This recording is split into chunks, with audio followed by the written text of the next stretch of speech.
kita hari ini akan membahas tentang materi transformasi. Kalau di buku itu di bab terakhir, yaitu di bab 4. Nah, jadi yang namanya transformasi itu artinya perubahan. Jadi kita akan merubah, kalau dalam pembelajaran kita kali ini adalah merubah posisi koordinat seperti itu ya. Jadi ditransformasi dalam beberapa bentuk. Bentuknya seperti ini. Pertama ada yang namanya translasi. Translasi itu pergeseran. Misal ada benda ditaruh di sini, digeser sejauh, sejauhnya ini ada ketentuan nanti, maka dia akan berpindah di posisi seperti ini. Nah, jadi translasi itu digeser ya, digeser dengan ketentuan yang ada seperti itu. Yang kedua, refleksi. Refleksi itu artinya pencerminan. Misalnya ada cermin di sini, maka jarak ketentuannya di pelajaran IPA sudah pernah dibahas itu, jarak kita bercermin itu sama dengan jarak kita ke bayangan. Nah, jadi tempat tujuan kita berpindah ini namanya bayangan. Misalnya ada benda di sini, dicerminkan dengan posisi cermin di sini, maka jaraknya itu akan sama dengan benda di bayangannya. Nah, itu yang namanya pencerminan ya. Ini pengertiannya dulu. Yang ketiga adalah rotasi. Rotasi itu perputaran. Nah, rotasi ini perputaran seperti bumi berputar itu ya. Jadi dia berputarnya itu ada derajatnya, ada sudutnya seperti itu. Sama seperti dalam transformasi materi kita kali ini. Yang namanya rotasi itu juga ada sudut-sudutnya. Misalnya benda di yang sini ya, di awal ini dirotasi sejauh 90 derajat. Nah, ini 90 derajatnya berupa siku-siku segini ya, dia berputar dari sini ke sini sejauh 90 derajat, maka bayangannya akan berpindah di sini. Itu pengertian dari rotasi.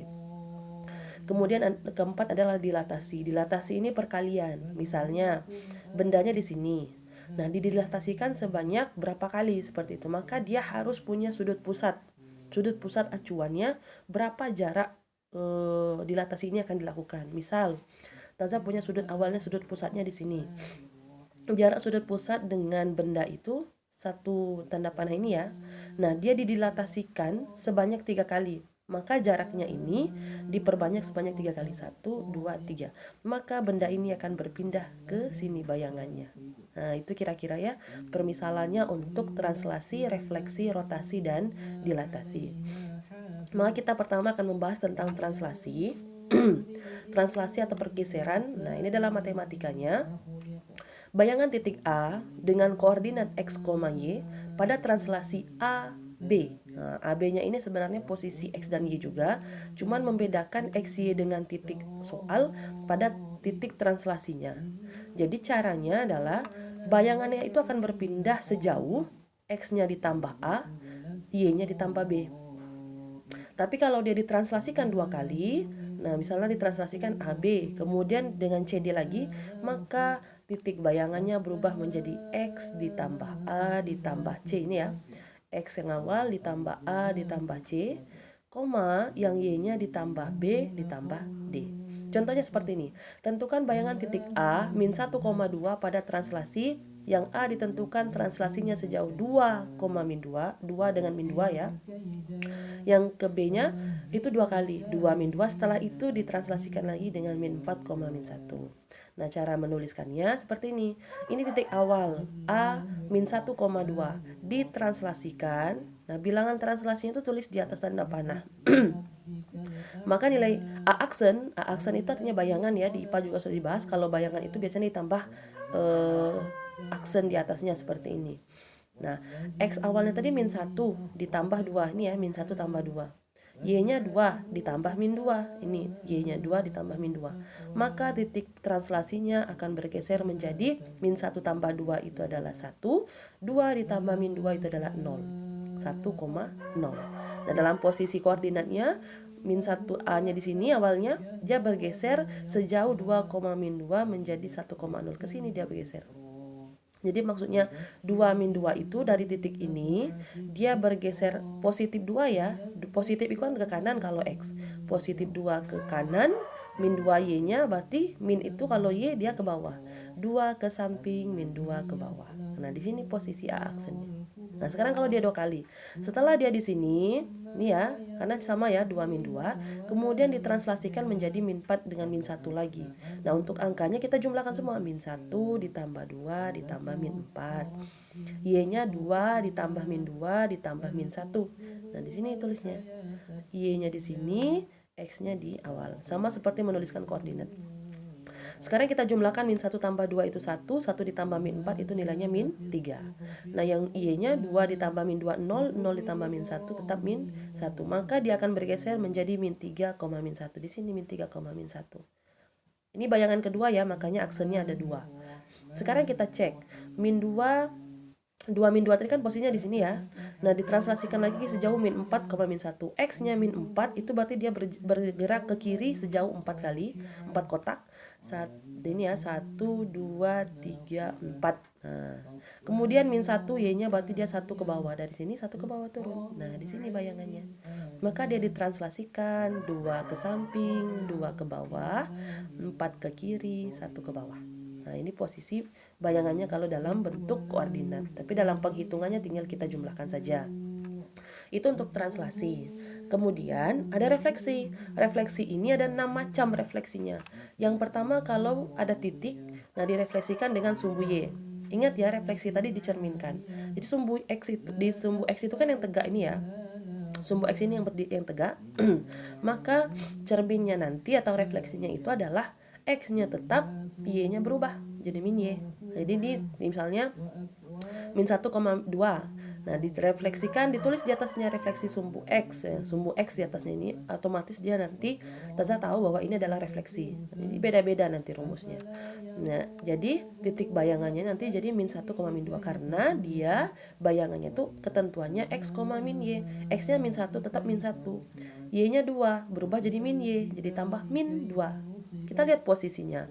A min 1,2 direfleksikan dengan sumbu X, ini sumbu X ya, direfleksikan dengan sumbu X berarti jaraknya, ini kan jarak ini cerminnya ya, berarti jaraknya ke cermin kan 2, posisinya tetap di sini, lurusan ini 2 kotak, nah berarti di sini dia min 1, min 2, di sini nanti posisinya gitu. Ini bayangannya. Yang kedua, kalau ada titik direfleksikan dengan sumbu Y. Sumbu Y itu yang tegak. Nah, lihat posisi titik ini, jaraknya ke sumbu Y itu cuma 1 kotak. Berarti nanti posisi bayangan itu di sini. Berarti koordinatnya 1,2. Kita cek. Rumus sumbu Y itu adalah min X, Y. X-nya min 1, min X, min 1 jadinya 1. Kemudian tetap Y-nya tetap 2 jadi 1,2. Betul ya di sini tadi 1,2. Nah, itu kalau direfleksikan dengan sumbu Y. Kemudian yang ketiga, ini kalau direfleksikan dengan sebuah garis dengan ketentuan X-nya bernilai H. H ini ada angkanya. Maka cara merefleksikannya, jika dihitung dengan rumus itu 2 kali H, H-nya berapa dikurang X, Y-nya tetap.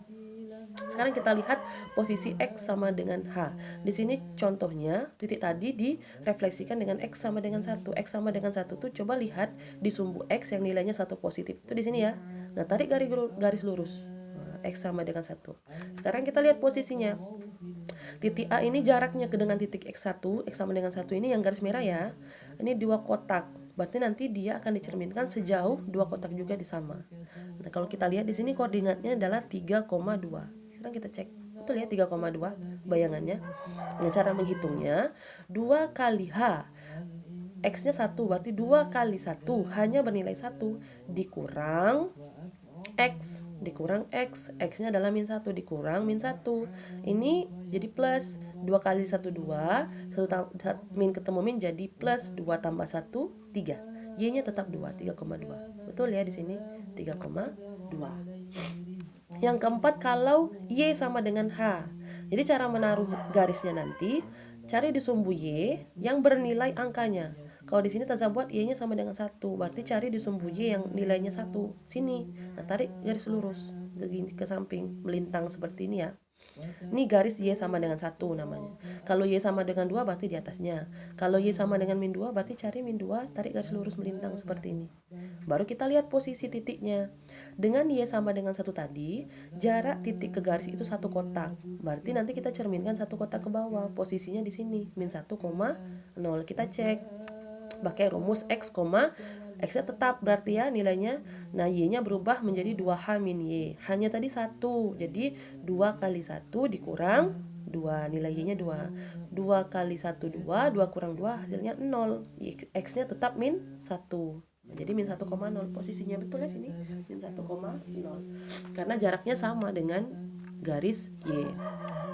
Yang kelima, bayangan titiknya ini kalau direfleksikan dengan Y sama dengan X atau X sama dengan Y. Nah, cara membuat garis ini, kita kan harus punya garis dulu ya sebagai cerminnya refleksi ini.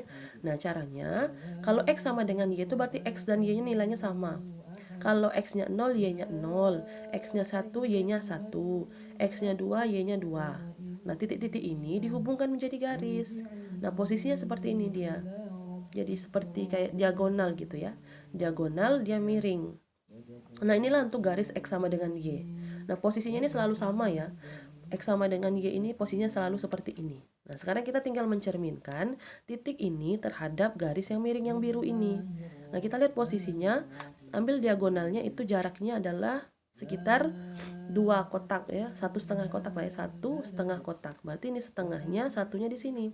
Ini adalah koordinatnya 3,1 apa? 2,1, sorry. 2,-1 ya di bawah ini, di bawah sumbu X.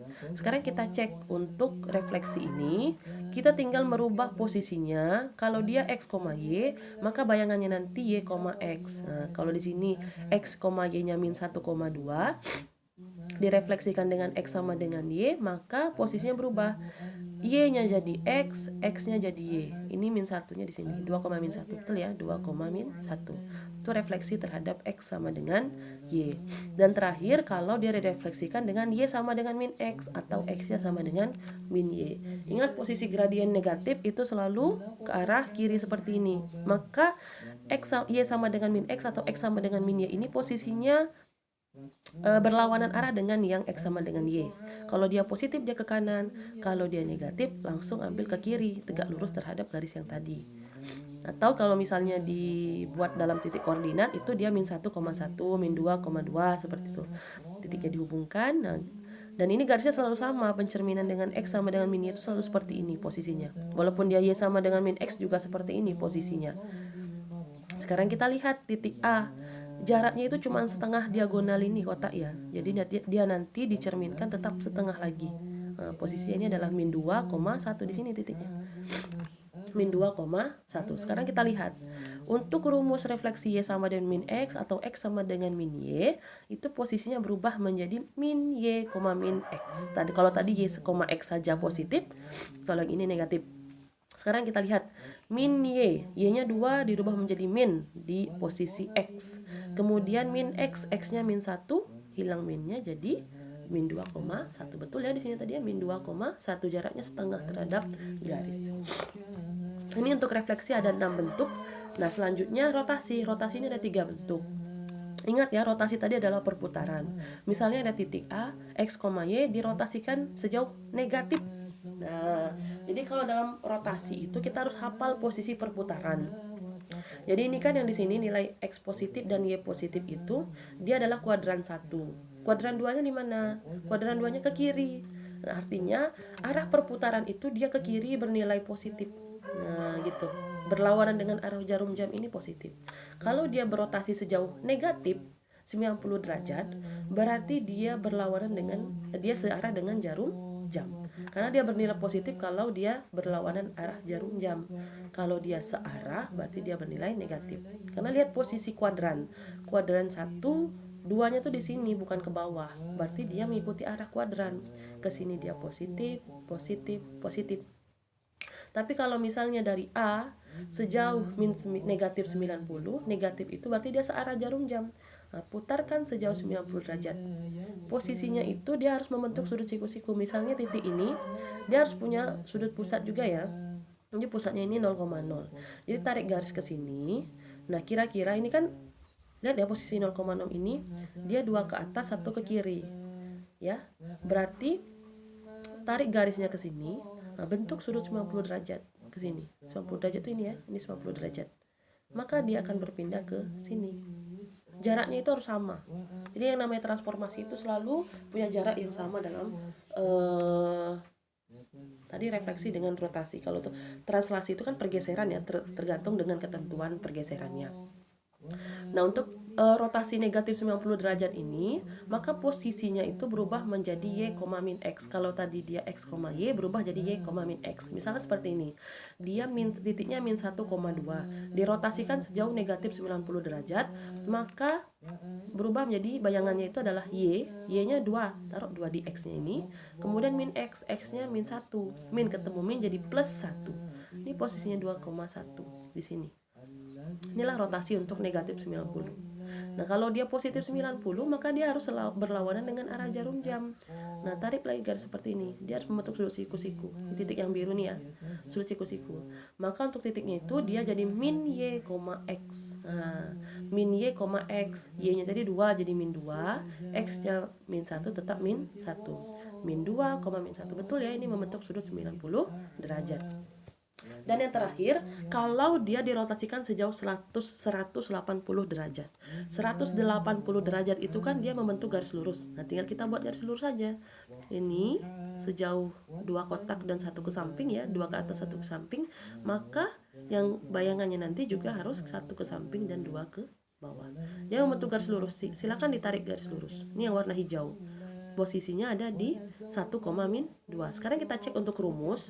Kalau dia bayangannya dengan rotasi 180 derajat, maka dia tinggal berubah min X, min Y. Nah, ini posisinya. Ini sama seperti pencerminan ya. Pencerminan X sama dengan Y tadi. Posisinya tuh. Min X, min Y. Sekarang kita cek. Min 1, X-nya jadi min X, min ketemu min jadi plus 1. Kemudian min Y, Y-nya 2 jadi min 2. 1, min 2. Betul, posisinya di sini. Jadi maksud Ustazah, selain ada rumus, ketika digambar kita tahu posisinya di mana, seperti itu. Dan yang terakhir itu adalah dilatasi perkalian. Jadi kalau dia didilatasikan, syarat itu ada bayangan titik itu kalau dilatasi dengan pusatnya 0,0 dan ada faktor skala. Faktor skala itu misalnya dia didilatasikan berapa kali, sama seperti di awal tadi, ada jaraknya dengan pusat itu 1 tanah panah ya, yang di awal tadi. Nih, kalau dia ada titik pusat, jaraknya ke benda itu adalah 1 garis panah, maka ketika dilatasi itu perkalian. Perkalian misalnya sebanyak 3 kali. Ini dipindahkan sejauh 3 kali dari jarak awal, maka tanda panahnya ini ada 3. Di sini posisi bayangannya. Definisinya seperti itu. Nah, ketika dilatasi dalam koordinat, maka cara menuliskannya seperti ini. O, K.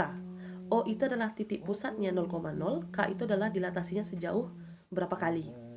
Maka cara bayangannya itu tinggal kita kalikan. X-nya dikali berapa dilatasinya, Y-nya dikali berapa dilatasinya. Ingat ya, syaratnya harus titik pusat 0,0. Nah, ini rumusnya. Contohnya seperti ini. Titiknya tetap min 1,2, didilatasikan sejauh O,2.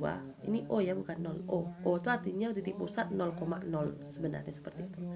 Nah, maka dilatasinya adalah tinggal kita kalikan, dilatasinya itu sebanyak 2 kali.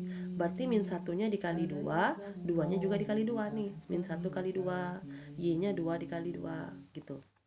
Kalau dia bernilai negatif tetap dikali min 2. Tetap kali min 2 seperti itu. Min 1 kali 2 min 2, 2 kali 2 4. Berarti bayangannya nanti posisinya ada di min 2,4. Sekarang kita lihat posisi min 1,2. Ini min 1,2. Jaraknya dengan titik pusat O itu 2 ke atas, 1 ke samping, ya. Nah, dia didilatasikan sebanyak 2 kali. Berarti 2 kali itu maksudnya dari titik 0. Pertama yang di sini tadi. Nah, 2 ke atas, 1 ke samping sampai di titik ini. Jadi 2 atas, 1 samping lagi. Itu artinya dilatasi 2 kali. Nah, dilatasinya 2 kali seperti ini ya. 1, 2. Jadi posisi bayangannya nanti ada di min 2,4. Betul ya ini? Seperti itu. Yang kedua, kalau dia didilatasikan dengan pusat. Pusatnya ini ada titik koordinat. Untuk membedakan kalau titik soal itu X, Y. Kalau titik pusatnya ini Taza misalkan dengan A, B. Posisinya tetap sama. A ini untuk nilai X, B ini untuk nilai Y. Maka faktor skalanya K misalnya ya. Maka cara menuliskannya seperti ini. S ini pusatnya A, B, K. K ini dilatasinya berapa. Maka cara menghitungnya tinggal seperti ini. K dikali X min A, ya, X min A nya nanti dikurangkan dulu, baru dikali K, ditambah A lagi. Y nya juga seperti itu, K dikali Y min B, Y min B nya dikurangkan dulu, baru dikali K, baru ditambah B. Misalnya seperti ini, titik min 1,2 didilatasikan dengan pusat 1,1 S 1,1. Pusatnya nanti adalah titik koordinat 1,1, didilatasikan sebanyak 2 kali. Nah, langsung kita masukkan di sini. Ini ya, K-nya 2 diganti, X-nya adalah min 1, A-nya adalah 1. Jadi min 1 itu adalah min 1 dikurang 1 itu adalah min 2. Min 2 kali 2 artinya min 4, min 4 ditambah 1. Jadinya min 3. Ini untuk nilai X. Yang Y-nya K kali Y min B. 2, K-nya 2 ya, ini 2 K-nya. Y-nya adalah 2, B-nya adalah 1. 2 dikurang 1, 1. 1 kali 2, 2. 2 ditambah 1, 3. Jadi posisi bayangannya nanti adalah min 3,3. Ini secara rumus. Sekarang kita lihat dalam gambar. Ini titik A. Dia punya pusat di 1,1. Jadi cari dulu titik 1,1. Nah, di sini posisi 1,1. Artinya dia didilatasikan terhadap titik pusat ini. Jarak titik A dengan titik 1,1 ini 1 ke atas, 2 ke samping. Dia didilatasikan 2 kali. Jadi yang pertama 1 atas 2 samping. Dari titik A ini 1 atas 2 samping. Nah, ini dilatasinya 2 kali dari titik pusat ini. 1, 2. Nah, itulah maksudnya dilatasi 2 kali dengan titik pusat 1,1. Kalau dia terhadap titik pusat 0,0, dia ditarik dari sini garisnya, jaraknya itu ya. Kalau dia titik pusat yang ditentukan, maka buat dulu titik pusat ketentuannya. Nah, hitung jaraknya. Jarak dari titik pusat ke titik awal itu adalah 1 ke atas, 2 ke samping. Maka nanti kalau kita mau mendilatasikannya dengan ketentuan yang sama, 1 atas, 2 samping. Inilah dilatasinya 2 kali dengan titik pusat 1,1. Ini pas posisinya ada di min 3,3. Jadi secara rumus ini bisa dibuktikan, dengan gambar juga kita paham posisinya di mana. Itulah untuk materi transformasi dengan translasi, digeser, gitu ya. Ada translasi, digeser, kemudian refleksi, dicerminkan, rotasi, diputar, kemudian terakhir dilatasi, dikali. Itu saja mungkin penjelasan dari Ustazah. Mohon maaf jika memang ada kekurangan. Tazahiri. Assalamualaikum warahmatullahi wabarakatuh.